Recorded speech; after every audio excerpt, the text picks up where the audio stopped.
Muy buenas noches y sean ustedes muy bienvenidos a esta primera señal de noticias latinoamericana para América Latina.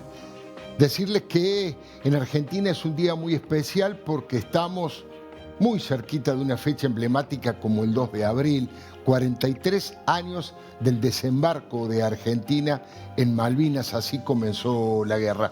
De eso se va a tratar mi columna editorial, pero también les recomiendo que no se pierda una entrevista que tenemos con el ministro de Defensa de la Argentina, con Luis Petri, que nos va a hablar sobre Malvinas, nos va a dar información respecto de lo que va a pasar pasado mañana, el 2 de abril, con un presidente en el cenotafio y con la vicepresidenta en Tierra del Fuego, y también nos va a dar detalles de algo que Guillermo Franco anticipó aquí en esta pantalla, el jefe de gabinete, respecto de la desclasificación de archivos nazis que está pidiendo la Comisión de Justicia del Senado de los Estados Unidos. Hay información, pero si hablamos de Malvinas, ¿usted se acuerda de esto?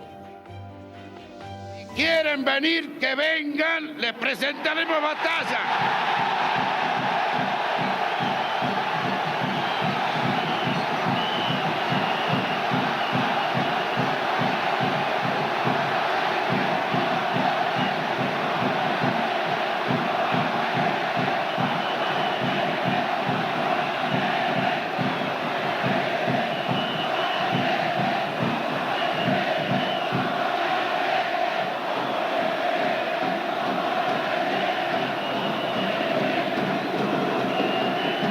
Y en esto tenemos la solidaridad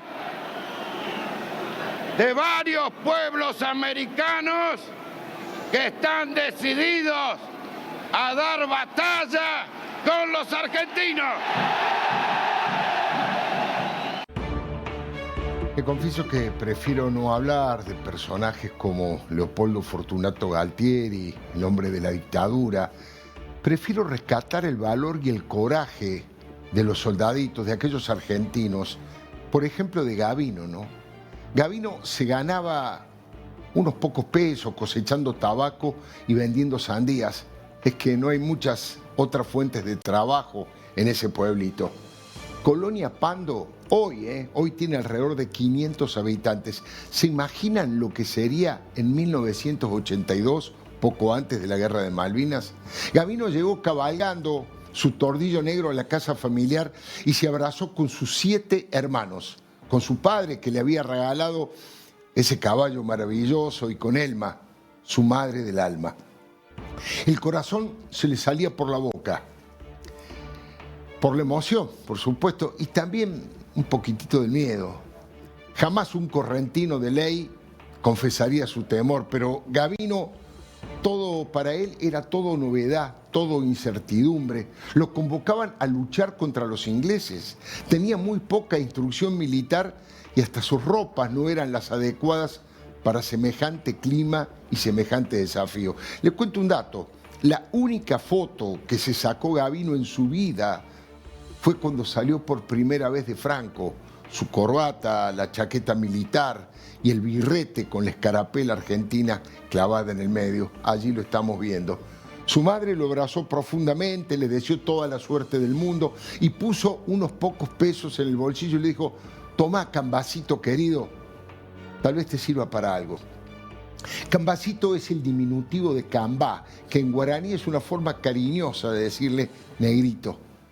Comieron como si fuera Navidad, estofado de pollo y fideos.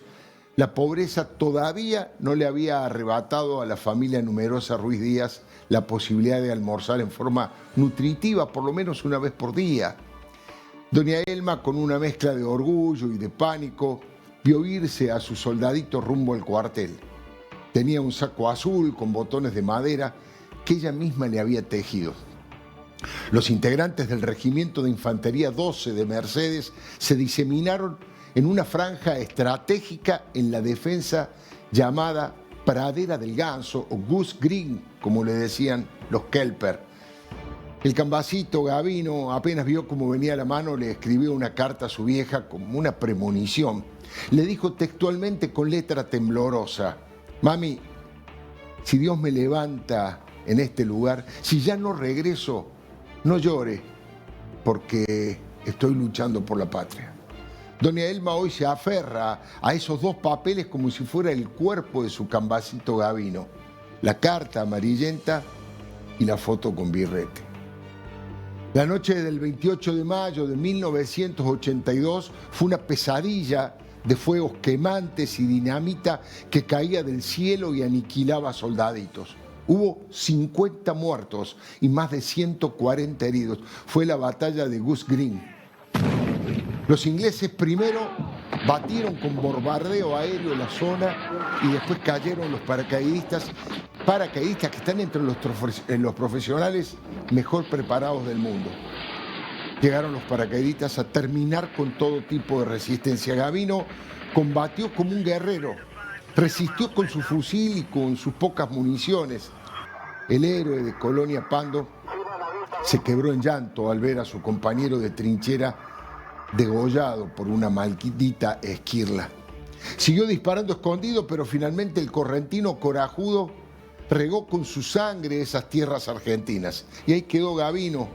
Su muerte temprana de 18 años y sus ilusiones fueron sepultados en el cementerio de Darwin. Era uno de los que estaba a un metro y medio bajo tierra con una cruz de respeto y una sola identificación. Soldado argentino solo conocido por Dios.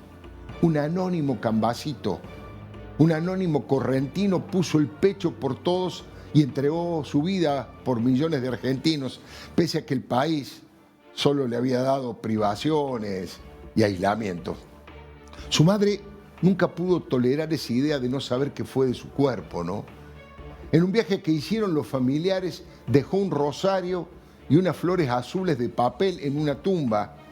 No se pueden llevar flores de verdad a las islas, y ella eligió esa cruz porque su corazón le dijo que Gavino estaba cerca, con su sonrisa de pibe, disfrutando ese estofado de pollo en familia. Lo sintió en el corazón y en las tripas. Pasó el tiempo, ella se enfermó y la diabetes le amputó sus dos piernas. La tristeza y los ojos secos de tanto llorar se instalaron para siempre en esa casita humilde, tan cerca de los esteros de Santa Lucía y tan lejos de Dios. Pero un día luminoso pasó el excombatiente Julio Aro y le contó que habían identificado los restos de su hijo. Ella se estremeció, le rogó al cielo que le diera salud para poder abrazarse a esa cruz de Malvinas. Aro y el capitán del ejército inglés, Geoffrey Cardoso, acababan de ser nominados para el Premio Nobel de la Paz por esa tarea titánica y solidaria que realizaron. Junto a otros excombatientes, al aporte invalorable del equipo argentino de antropología forense, lograron identificar a 115 compatriotas caídos en combate. Aro y otros compañeros fundaron la Fundación No Me Olvides en Mar del Plata. Dedicó toda su energía a eso desde el día en que su propia madre le dijo que ella no lo hubiera dejado de buscar ni un minuto. Julio jamás olvidó las palabras de ella, de su vieja, y fue suficiente para que se pusiera al servicio de todas las madres de sus compañeros. Julio y Geoffrey son un ejemplo de templanza, un mensaje de no rendirse jamás, de apostar a la convivencia pacífica y de demostrar que dos personas que estuvieron en distintos bandos en una guerra pueden ser amigos como Julio y Geoffrey. Se conocieron en Londres cuando Cardoso, cuyo apellido denota sus antepasados hispanos, fue el traductor en un congreso donde se estudiaron las distintas y mejores maneras de afrontar el estrés postraumático de quienes regresan de una tremenda confrontación bélica. El destino quiso que Geoffrey confiara en la transparencia de Julio y le confesara que fue el creador, por orden de sus superiores, del cementerio de Darwin. Tenía anotaciones, mapas, coordenadas que podían ayudar a identificar a los caídos. En esa época no había ADN, por supuesto. Había que guiarse por otros elementos. Hoy ya se dispone de un escáner que puede advertir si un soldado tiene algo escondido en sus botas, por ejemplo. El trabajo fue agotador, pero ninguno aflojó. Fue una guerra permanente contra el olvido y el resentimiento. Una apuesta humanitaria para que todos dejaran de ser un número en una planilla y recuperaran su nombre, su apellido y su dignidad, para que su familia supieran en dónde descansaban en paz después de la guerra los restos de sus seres queridos. Uno de los que estaba enterrado como NN resultó ser Gavino, nuestro admirado correntino del pueblito de Colonia Pando. El Cambacito, como le decía y le dice su madre, tenía en el bolsillo un viejo reloj que su padre le había comprado en la joyería La Perla y un pañuelito de mujer. En esa época las novias le solían dar a los soldados un pañuelito con su perfume para que no olvidaran su amor en el fragor de los tiroteos. Gabriela Cosifi es una de las personas que más empujó para que todo esto fuese realidad. Puso su pluma, su sensibilidad y su valentía en esta utopía. Ella cuenta que finalmente lograron llevar a doña Elma al cementerio que está a 88 kilómetros de Puerto Argentino. Hubo aportes y colaboraciones de todo tipo. Julio Aro empujaba la silla de ruedas por esas piedritas que tanto significan, ¿no?